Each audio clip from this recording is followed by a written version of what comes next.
Bom dia, a paz do nosso Senhor Jesus, amém?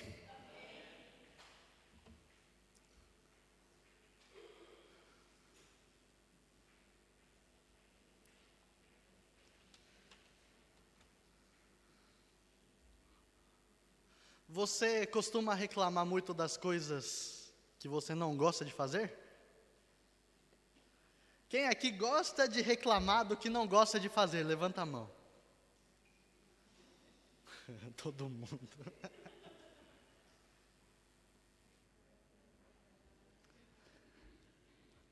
Normalmente a gente fala, né? A gente brinca.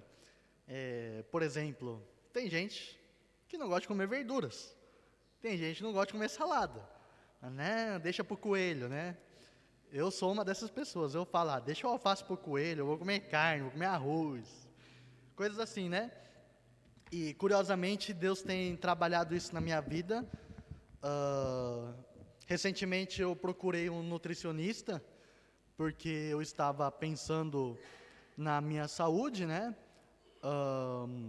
Eu estudei bastante acerca da saúde corporal nos últimos meses também. E assim, a gente brinca, né? O homem falar que quando ele chega numa certa idade, ele começa a ter barriguinha, né? Os homens bonitos são aqueles homens que têm uma barriguinha. E eu tava querendo ficar bonito igual esses homens, né? Só que assim, eu não tenho nem 30 anos, gente. E aí eu comecei a entender que isso é um problema. A gente brinca, mas essa gordura que se acumula aqui se chama uma gordura visceral. É uma gordura que fica nos órgãos que ficam dentro do corpo. Eu não sei se você sabe, né? Talvez você nunca viu, mas dentro do seu corpo tem órgãos ali funcionando. Oh. Desculpa, gente, eu não podia deixar de fazer isso, mas enfim.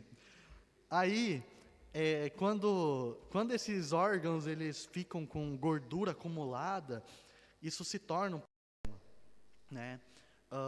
A gente, graças a Deus, tem o privilégio hoje de ter a medicina avançada, os estudos científicos que comprovam tais coisas, né? E graças a Deus, não somente o conhecimento no campo científico, mas hoje nós temos acessibilidade a esse conhecimento. E isso facilita a nossa vida de uma certa forma. E aí eu comecei a tentar entender o que realmente está por trás, né, desse homem bonito que a gente preza, né? E eu percebi que, na verdade, essa beleza custa muito caro. Custa muito caro.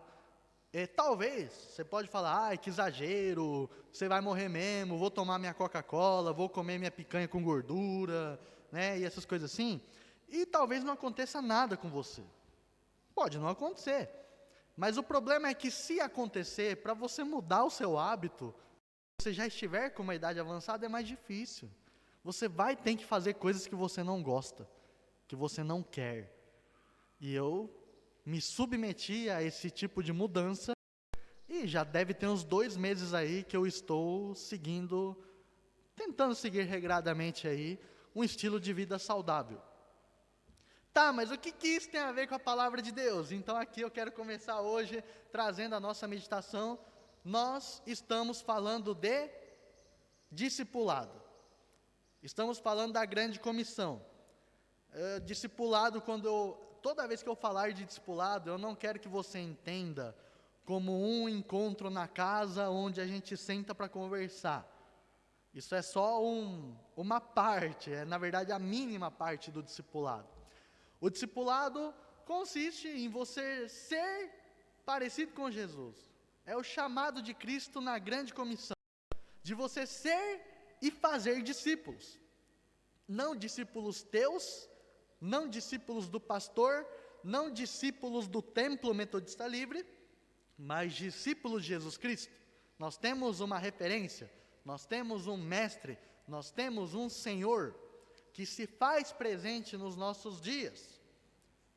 E este Senhor que se faz presente nos nossos dias, não é somente nesta presença abstrata, nesta presença mística, nesta presença invisível, por meio do Espírito Santo, mas é um Senhor presente nas dificuldades. É um Senhor presente através das pessoas em necessidade, onde nós, enquanto vamos, fazemos discípulos. Enquanto andamos, pelo menos tentamos, né, fazer discípulos. Porque aquele que nasceu de novo, aquele que se torna um discípulo de Jesus, ele entende que ele precisa fazer discípulo, porque se ele não faz discípulo, ele não é um discípulo. Entendeu a jogada? Você não pode fazer discípulo se você não é um discípulo. Não tem como você ensinar uma coisa que você não faz, que você não vive, que você não obedece. E por outro lado, não dá para você ser discípulo se você não faz, porque você está deixando de cumprir aquilo que é essencial. Essencial, esse é o propósito. Esse é o, digamos assim, sabe quando fala, vamos buscar a vontade de Deus? Normalmente fala assim, quero buscar a vontade de Deus dentro, sei lá, dos meus sonhos. Aí, eu quero ir para a Disney para dar um abraço no Mickey. Né? Mas assim, Deus não está muito preocupado com isso, né? Muitos pregadores costumam falar, não, Deus vai abençoar os seus sonhos e não sei o quê, aquela coisa toda. Mas na verdade é assim, gente, Deus está preocupado com o plano dele. Preocupado no modo de dizer, porque ele é Deus, né? Mas ele busca fazer a sua vontade, o seu plano. Os seus desígnios se estabelecerão neste mundo, queira você ou não, gostando você ou não. E o trabalho do discípulo é ele se alinhar com este propósito maior. E qual é este propósito maior? É você ser e fazer discípulos. Jesus te chama para isso. Mas na Bíblia fala que Deus escolheu alguns para serem evangelistas, alguns profetas e apóstolos, né? Sim, com certeza o dom ministerial é para alguns. Você não precisa viver para ser um evangelista, mas você é chamado para fazer discípulos. Dentro da sua realidade você é chamado para fazer discípulos. Dentro da sua rede de relacionamento, seus amigos, seus familiares, tudo que está envolvendo o seu contexto, você é chamado para ser e fazer discípulos. E fazendo esta introdução, que é a nossa conversa, né, que a gente vai desgastar vários domingos aí, para falarmos acerca de discipulado, para que o Senhor possa preparar o nosso coração, acerca daquilo que Ele quer fazer com a sua igreja e através da sua igreja. E hoje eu gostaria de trazer uma meditação em Atos, no capítulo 1. Nós vamos ler a partir do versículo 1, vai. Atos capítulo 1, versículo 1.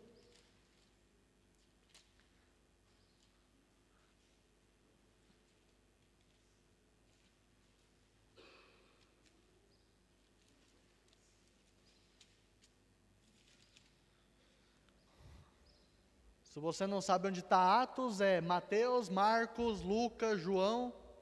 Depois de João vem Atos. Atos 1, versículo 1.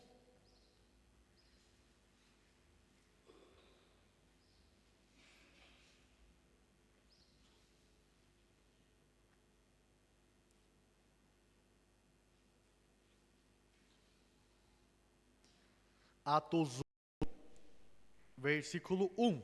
Nós vamos fazer a leitura até o versículo 8, que diz o seguinte: em meu livro anterior, Teófilo, escrevi a respeito de tudo que Jesus começou a fazer e a ensinar, até o dia em que foi elevado aos céus, depois de ter dado instruções por meio do Espírito Santo, aos apóstolos que havia escolhido. Depois do seu sofrimento, Jesus apresentou-se a eles e deu-lhes muitas provas indiscutíveis de que estava vivo.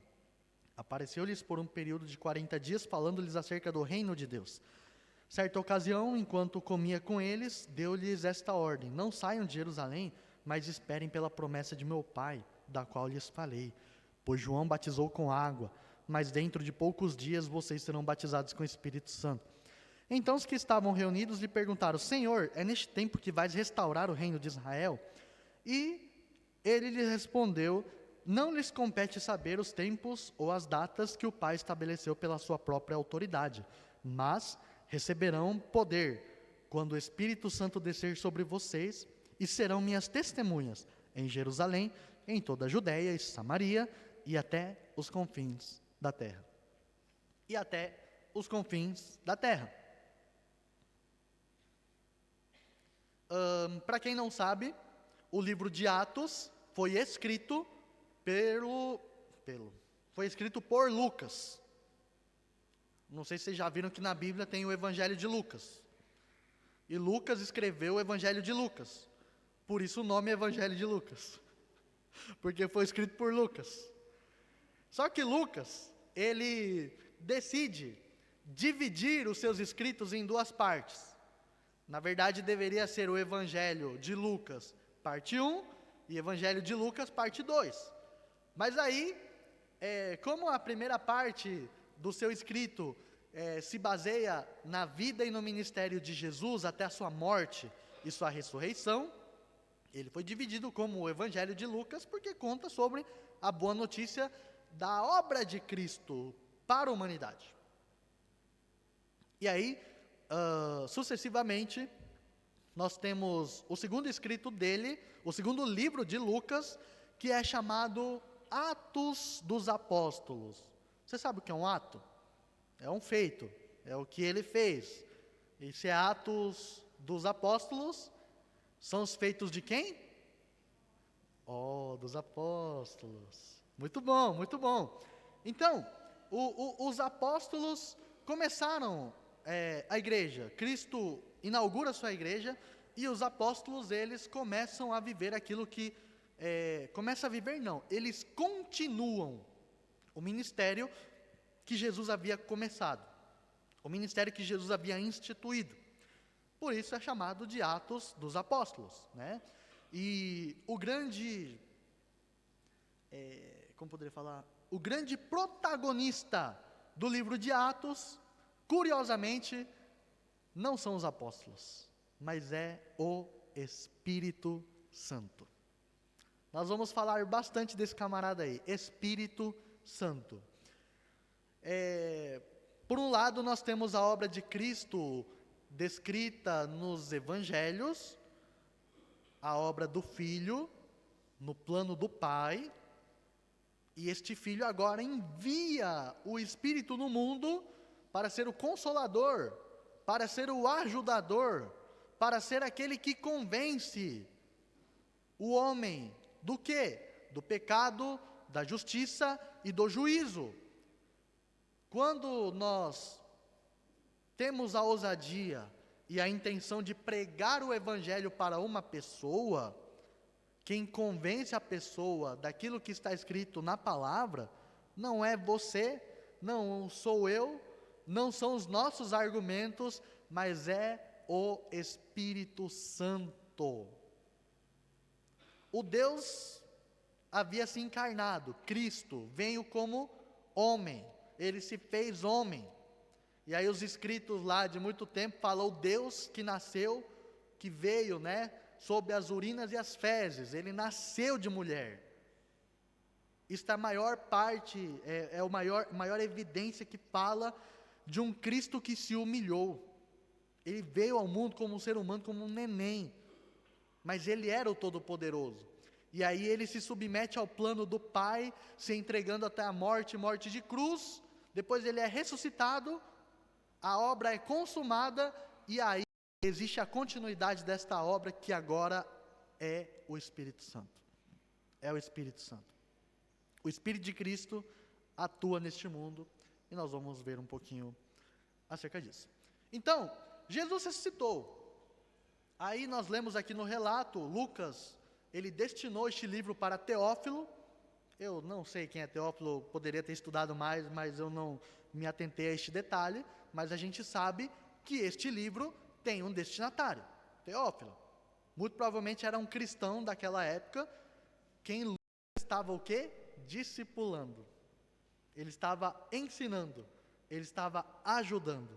Então ele registrou o que os apóstolos estavam fazendo para ensinar um discípulo, que era Teófilo. E aí, ele fala sobre toda essa parte que Jesus ressuscitou, aí ele apareceu aos discípulos durante 40 dias, aí ele está ali ensinando acerca do reino, e curiosamente fala que Jesus estava comendo com eles ali. Até que ele fala para não sair de Jerusalém. Mesmo. Ele fala no versículo 4, não saiam de Jerusalém até receber a promessa. Guarde essa informação. Não saiam de Jerusalém até receber essa promessa. E aí hoje, eu gostaria de falar sobre duas questões,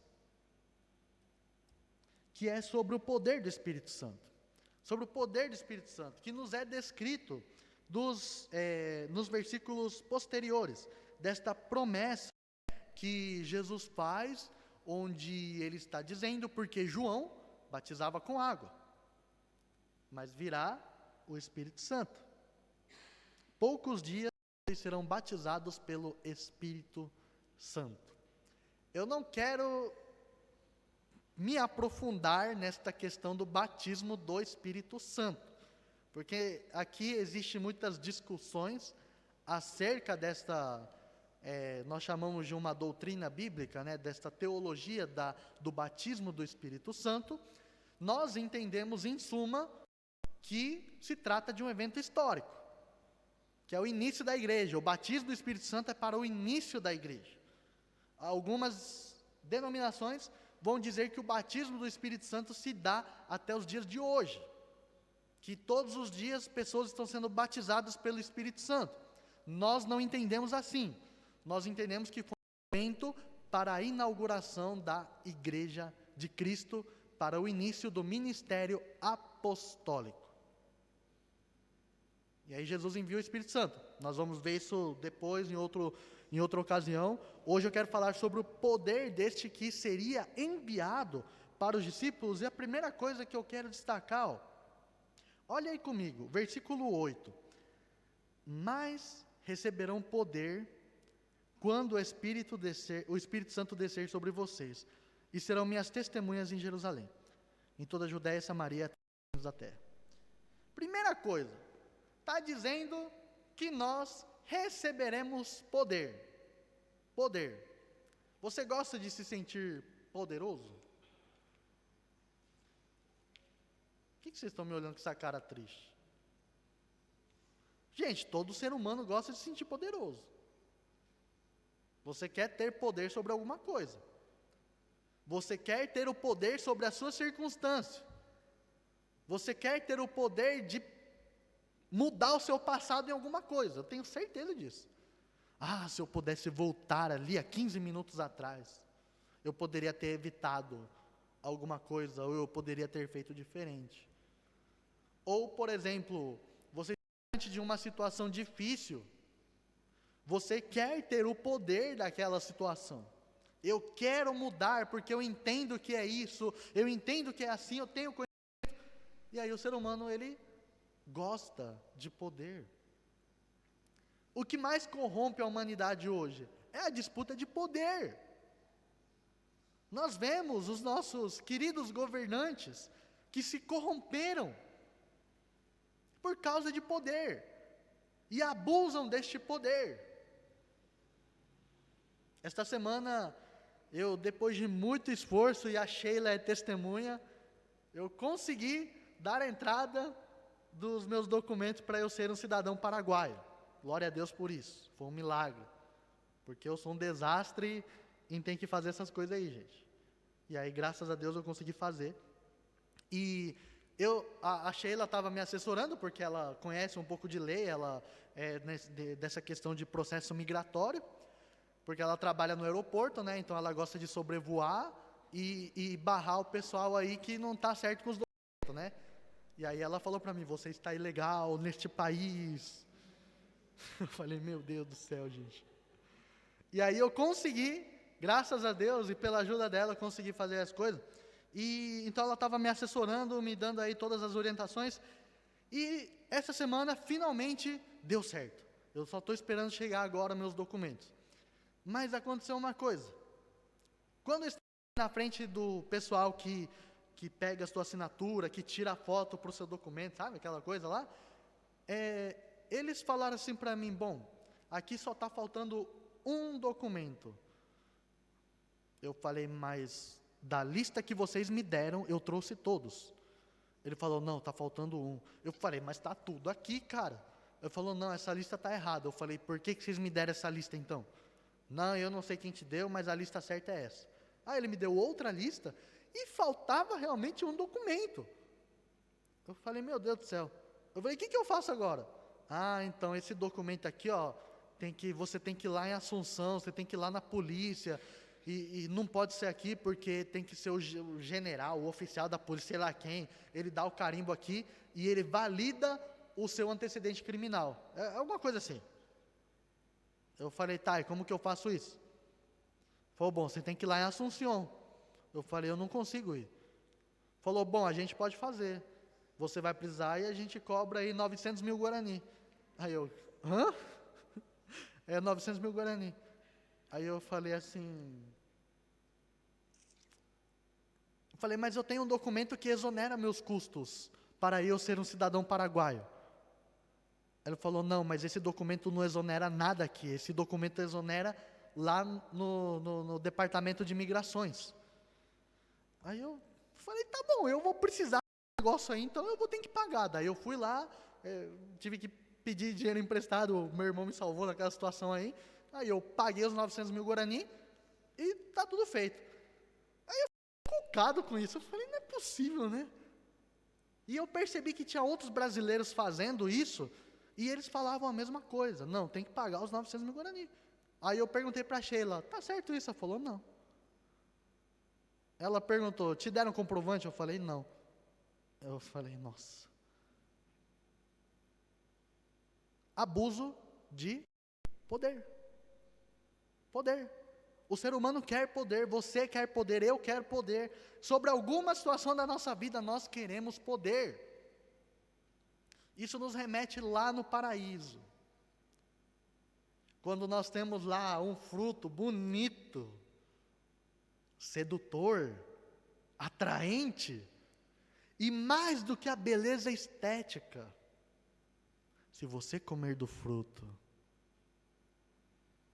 você conhecerá o bem e o mal. Aí você pensa assim, mas será que não é bom conhecer o bem e o mal? Você pode pensar comigo, talvez Deus queira que eu seja ignorante, que eu não conheça o bem e o mal. Mas nos textos de Gênesis, quando fala sobre conhecer o bem e o mal, não é no sentido de entendimento, mas é no sentido de arbitragem. É no sentido de você poder escolher o que é o bem e o mal. Quando você decide, eu falo você porque é a humanidade, se você estivesse lá no lugar de Adão e Eva, você faria o mesmo, porque você é um ser humano. Quando você decide pegar do fruto, não é porque você quer ter conhecimento, é porque você quer ser juiz, você quer ter poder de decidir o que é o bem e o que é o mal. Por isso é grave. Parece que não é nada, o fruto do conhecimento do bem e do mal, a Eva vai lá e come, e aí, nossa, abriu os olhos e eu vejo a minha nudez. Parece uma história de criança. Mas isto remete à personificação de Satanás também, porque ele quis poder. Ele quis ser parecido, ele quis tomar o lugar de Deus. E ele atribui este desejo para quem? Para o ser humano. E nós, seres humanos, queremos poder. Faz sentido? Nós queremos poder. E percebemos que não temos poder. Percebemos que não temos. Por mais que você organize a sua vida, se planeje, faça tudo certinho, você tem controle sobre as circunstâncias? Não tem. Não estou dizendo que você não deva se organizar, pelo amor, né? Tente prever algumas possíveis circunstâncias. Se prepare para o futuro. Você que é jovem, pense na sua saúde. Pense nas suas finanças, pense na sua aposentadoria. Um dia você vai ser velho, um dia você vai cansar, um dia você não vai ter saúde, um dia você não vai conseguir trabalhar. Pense nisso. E você que está no meio do caminho, talvez não tenha tempo mais, mas tempo. Mas a questão é que mesmo que a gente se prepare, nós não conseguimos prever o que vai acontecer no futuro. É impossível. Porque não temos poder. Não temos poder. Não temos poder. E agora, uma vez que nós nascemos de novo, estávamos em pecado, mortos nos nossos delitos e pecados, separados da presença de Deus, escravos do pecado, escravos da lei, escravos da carne e escravos da morte. Mas agora vem a boa notícia de salvação.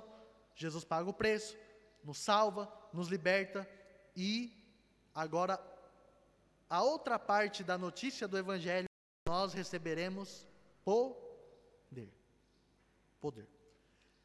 Não estou dizendo que você vai ter poder para governar, não estou dizendo que você vai ter poder para mudar suas circunstâncias, não estou dizendo que você vai ter poder para decidir o que é o bem e o que é o mal. Jesus deixa claro: e receberão poder por meio do Espírito Santo para serem testemunhas. Testemunha. O que uma testemunha faz? O que uma testemunha faz? Ela conta o que ela viu, correto? Ela conta o que ela viu. Os apóstolos eram testemunhas de Cristo porque eles viram Cristo ressuscitado.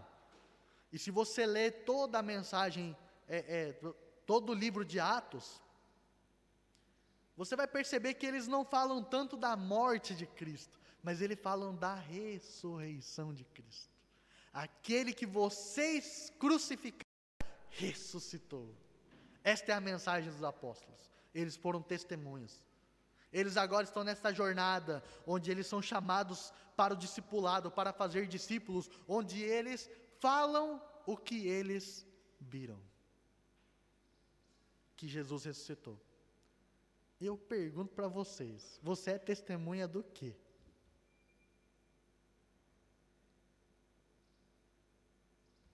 Você é testemunha do quê? Quando você pensa em discipulado, em evangelismo, ou de compartilhar da sua fé com os outros, você é testemunha do quê? Normalmente a gente acha que é ficar teologizando, ter entendimento bíblico para falar um monte de coisa. Mas o que você precisa fazer? Você precisa contar o que você viu. O que você viu? Você viu Jesus ressuscitando? Sim ou não? Não. O que você viu? Você viu mudança na sua vida. Você viu transformação de vida. Você viu que agora não, no passado, você estava desesperançoso. No passado você não via motivo para viver. No passado você não tinha esperança. Você queria tirar sua vida. Ou você via que tudo era tão difícil, que nada fazia sentido. Mas agora, quando eu ouço deste Jesus que ressuscitou, quando eu ouço deste Jesus que envia o seu Espírito Santo, habita dentro de mim, me dá uma nova vida, transforma os meus hábitos, transforma os meus desejos, transforma o meu estilo de vida. Esta transformação que eu vi na minha vida, eu passo a contar o que eu vi. Eu passo a contar o que eu vi. Por exemplo, eu, Caio Assarri, gostava de falar palavrão. Eu xingava muito palavrão, gente. De 10 palavras que eu falava, 11 eram palavrões. Era terrível. A minha boca era muito suja. Muito suja.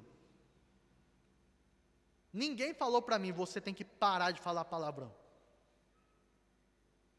Mas o Espírito Santo me convenceu. Eu não devo falar palavrões. De vez em quando eu solto uns. Quando eu estou muito nervoso, quando o negócio sai do controle, eu solto palavrão. Às vezes, quando meus cachorros fazem uma coisa que eu detesto, eu xingo palavrão meus cachorros. Coitado deles. Mas eu mudei porque eu não quero mais falar. Porque quando eu falo, eu tenho peso na consciência, porque eu sei que é errado. Se você nasceu de novo, você não peca gostoso mais. Você não tem prazer no pecado. E esta nova visão de vida, de que o que é errado aos olhos de Deus, o que é mal, o que não é certo, o que desagrada a Deus, não é mais prazeroso. E você é chamado para testemunhar desta mudança.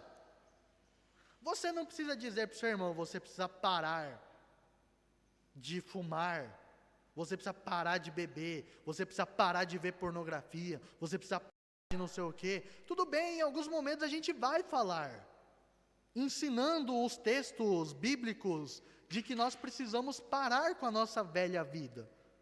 Mas o Espírito Santo convence. O Espírito Santo convence. Eu percebi porque, gente, eu posso falar 1 milhão de coisas para vocês. Não vai mudar nada. Vai mudar o dia que vocês permitirem o Espírito Santo falar com vocês. Aí vai mudar. E aí você vai perceber. E aí você vai renascer. Você vai ser renovado. Você vai ter novas vontades, novos pensamentos, novo estilo de vida. E você vai testemunhar. Jesus me transformou. Me transformou. É difícil contar uma coisa que aconteceu com você? Normalmente a gente gosta de se juntar com as pessoas para falar o que acontece na vida dos outros. Né? O ser humano gosta de uma fofoquinha, né? Ai, eu tenho uma coisa para te contar. Sabe o fulano? Adivinha o que aconteceu? A gente brinca, a gente acha engraçado, gente. Mas a fofoca é uma coisa que desagrada a Deus. A fofoca é uma coisa que te induz a assassinar a reputação de uma pessoa. Quando você vai conversar com os outros, não fale sobre os outros. Fale sobre você. Fale o que Jesus fez em você. Em vez de você contar dos pecados dos outros, conte dos seus. Não fique falando da vida dos outros. Deus não se agrada disso. Fale de você. Fale das suas dificuldades, não das dificuldades dos outros.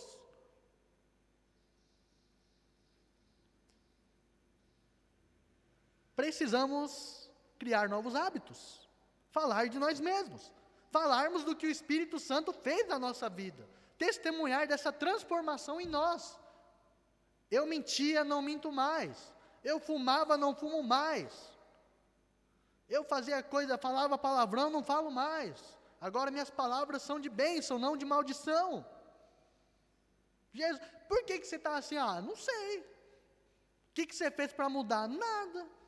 Foi o Espírito Santo que fez. E a pessoa vai pensar, nossa, ela fica curiosa, né? Mas eu queria isso. Só que no nosso caminho de discipulado, de evangelização, de contar com as pessoas, contar para as pessoas, a gente acha que é saber de teologia, de saber tudo de Bíblia. Eu não estou pronto, eu não estou preparado. Gente, é só falar o que aconteceu na sua vida. Isso é ser testemunha. Isso é ser testemunha. E eu vou contar um segredo para vocês. O Espírito Santo te dá poder para testemunhar.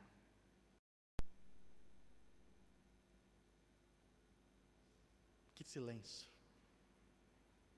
É tão difícil falar da sua vida, né? Mas você e eu não estamos sozinhos. Jesus está conosco todos os dias até o fim dos tempos. O Espírito Santo nos dá poder para testemunhar. Quando foi a última vez que você testemunhou para alguém? Não precisa responder, é para você pensar. Quando foi a última vez que você teve a intenção de falar para uma pessoa: olha, eu sei o que você está passando, ou não sei o que você está passando, não consigo imaginar o tamanho da sua dor, porque talvez você nunca viveu aquilo. Mas Jesus transformou minha vida e Ele pode transformar a sua. O problema é que a gente não quer. O problema é que a gente não, sei lá, a gente não dá importância para isso. A gente acha que a vida do cristão, do discípulo de Jesus, é vir para a igreja. A gente acha que a vida do cristão é cantar 3, 4 louvores de domingo, ouvir as orações. Não é nem orar, né? É ouvir as orações. E depois ouvir a mensagem e depois vai embora. Eu estou ali no hall de membros da igreja, tudo documentado certinho, isso aí é ser cristão. E não é, gente. Ser cristão é ser testemunha. Ser cristão é você estar ali falando do que você viu, da transformação da sua vida. E agora, um outro lado da moeda sobre ser testemunha, é interessante pensar que a palavra traduzida para testemunha é martírios. Martírios no grego, que dá origem à palavra mártir, ou mártires. Vocês sabem o que é o mártir? Eu tenho um cachorro chamado Martin, mas não é mártir. Então ele quase foi um cristão, né? Se mudasse uma letra do nome dele, ele ia ser um mártir, um cristão. Brincadeiras à parte, o mártir é aquele que está disposto a morrer para contar aquilo que ele viu. Você está disposto a morrer por aquilo que você viu? Os apóstolos estavam. Inclusive eles morreram por defender aquilo que eles viram. Os apóstolos, todos eles não tiveram morte natural. Nenhum deles teve morte natural. Eles morreram de morte matada, como diz o Chaves, né? Eles não morreram de morte morrida, morreram de morte matada. Eles foram assassinados por defender a fé deles, por defender aquilo que eles viram. Eu pergunto para você, o ser humano, dentro da sua consciência, iria morrer por uma mentira? Não. Ninguém vai morrer por uma mentira.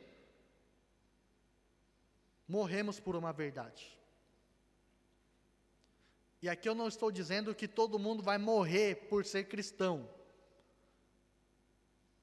Mas todo mundo entende que se for necessário morrer para defender a sua fé e testemunhar do que você viu, essa disposição faz parte do discípulo de Jesus.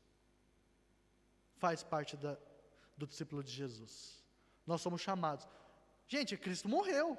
Cristo se entregou voluntariamente, sem abrir um pio da boca dele.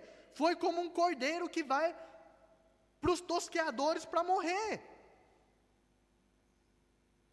E aí o crente moderno do século 21 acha que ser cristão é você ser vitorioso na vida, é você ter muito dinheiro, é você ter muita saúde, é você ter um bem-estar emocional.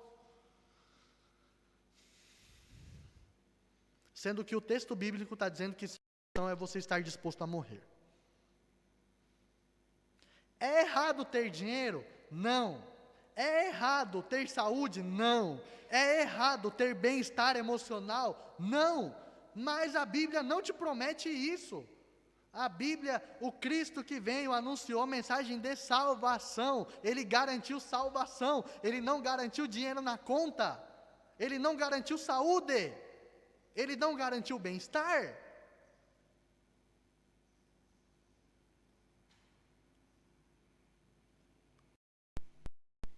Pense nisso.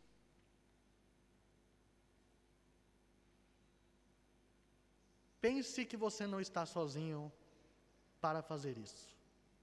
Você nunca estará sozinho. Você é chamado para ser e fazer discípulos, para testemunhar daquilo que você viu, mas você não está sozinho. Talvez você não queira. Lembra da pergunta que eu fiz no começo? Se você reclama das coisas que você não quer fazer, que você não gosta de fazer? Ser discípulo de Jesus é muitas vezes fazer o que você não quer fazer. Ser discípulo de Jesus é você ir para onde você não quer ir. Ser discípulo de Jesus é você ter uma vida que você não gostaria de ter. Eu vou repetir. Ser discípulo de Jesus é fazer o que você não quer fazer. Ser discípulo de Jesus é ir para onde você não quer ir. E ser discípulo de Jesus é ter uma vida que você não quer viver.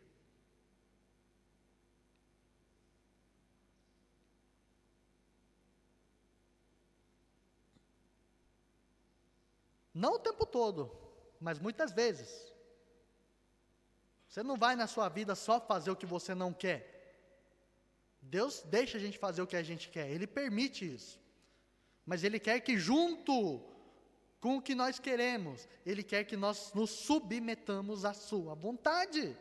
Ele quer que a gente faça o que Ele quer. E às vezes o que Ele quer não é o que eu quero. E ficar reclamando não adianta. Não vai mudar essa realidade. Assim como quando a gente não cuida da saúde, reclamar que está doente não adianta.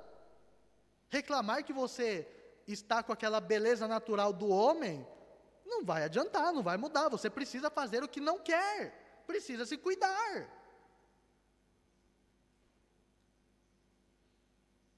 E para encerrar, ele fala: serão minhas testemunhas onde? Jerusalém, na Judéia e Samaria, e até os confins da terra.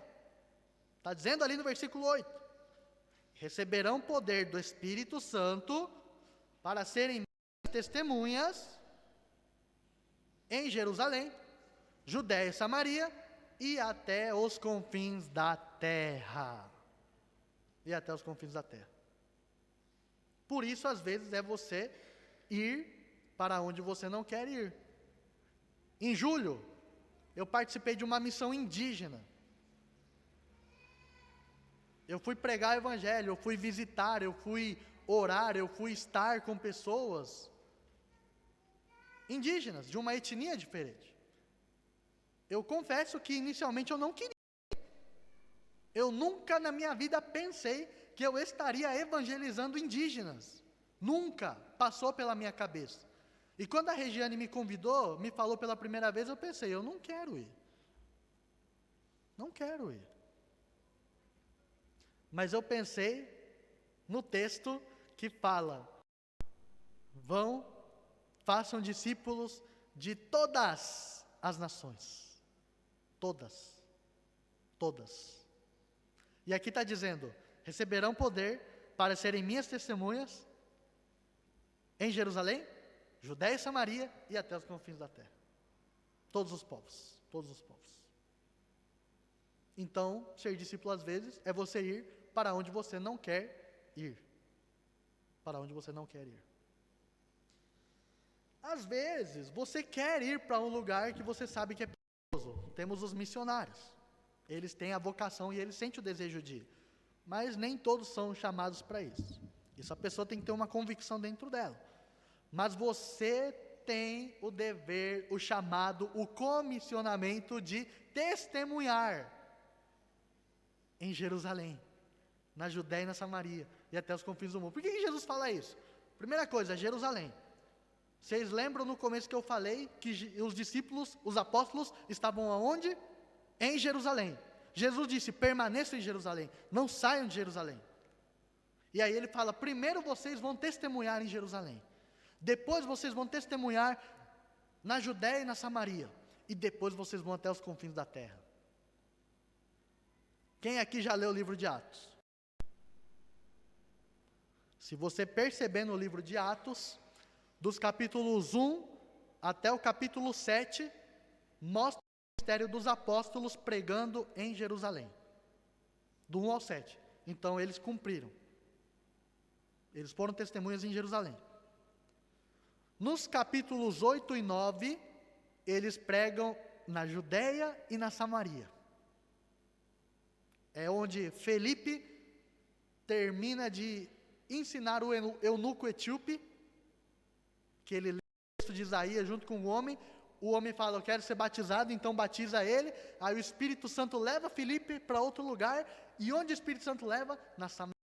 Em Samaria. E aí o Evangelho chega em Samaria. O Espírito Santo vem batizar o povo samaritano. Primeiro o Espírito Santo vem e batizou Jerusalém. Batizou ali os discípulos de Jesus. Batismo do Espírito Santo ali. Depois ele fala Judéia e Samaria.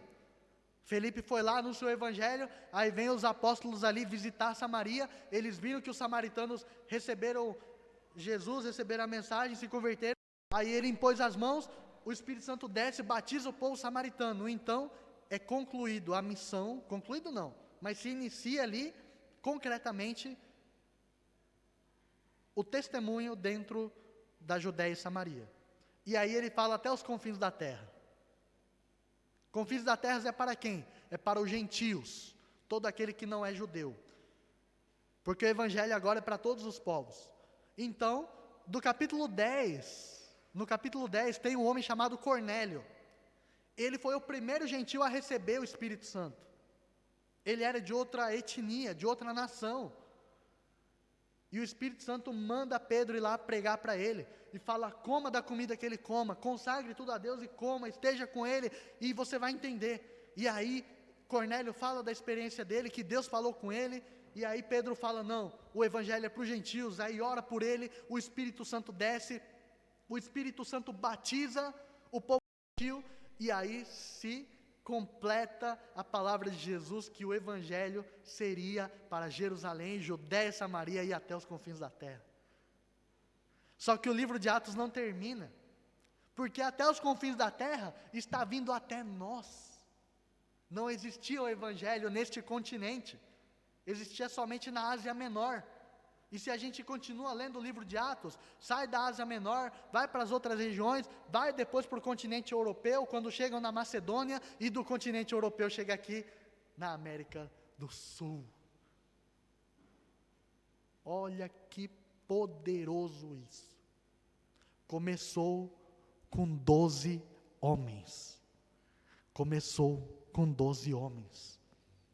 E hoje o Evangelho é conhecido no mundo, não no mundo inteiro, mas vamos pensar aí, 50% de todos os povos e etnias.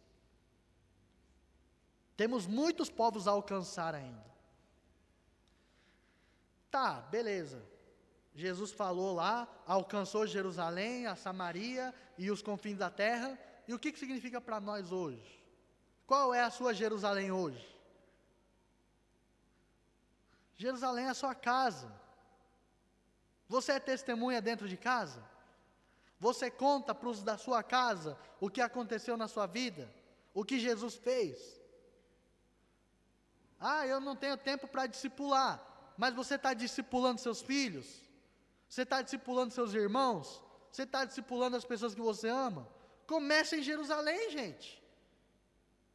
Quando você vê o Espírito Santo transformando a vida dos seus mais íntimos, você sente prazer, fala, meu Deus, mais pessoas precisam conhecer disso. E aí você sai de Jerusalém, você vai para a Judéia e Samaria. Você vai para fora de casa. Você vai para o vizinho. Você vai para o amigo. Você vai para o colega de trabalho. E depois você vai para os confins da terra. Aí você vai para os outros povos. É interessante pensar nisso. Porque a gente acha que é só para o missionário. Não. Todos nós somos chamados a ser testemunhas. E não estamos sozinhos neste chamado. O Espírito Santo está conosco. O Espírito Santo está conosco. Que Deus nos ajude, que essas verdades possam renovar o nosso coração, entendendo que se o Espírito Santo fez ali com os apóstolos na igreja primitiva, este Espírito Santo é o mesmo do passado, é o mesmo do presente e é o mesmo que vai ser até Jesus voltar. Então Ele pode fazer de novo. Você pode começar na sua casa, você pode começar aí depois com as pessoas mais próximas, e você pode depois tentar até os confins da terra. Até os confins da terra. Que Deus nos dê força, que Deus nos ajude. E eu não quero amedrontar você, falando, ai não, mas é difícil. Gente, Deus está conosco, o soberano está conosco, o Todo-Poderoso está conosco, é Ele que nos guia, é Ele que nos fortalece, é Ele que nos renova, é Ele que nos dá essa esperança, essa força de eu vou, com os olhos fitos, no autor e o consumador da minha fé, Jesus Cristo, é no nome dEle, porque dEle e por Ele são todas as coisas. Não é para você, não é para mim, não é para a placa da nossa igreja, é para Jesus. É para Jesus. Entregue para Ele os seus medos, entregue para Ele a sua insegurança, entregue para Ele a sua falta de conhecimento, de entendimento. Mas se disponha, e entenda, dispor, até a última instância da sua vida, ser testemunha para a glória do nosso Deus. Amém? Vamos levantar para a gente fazer uma oração?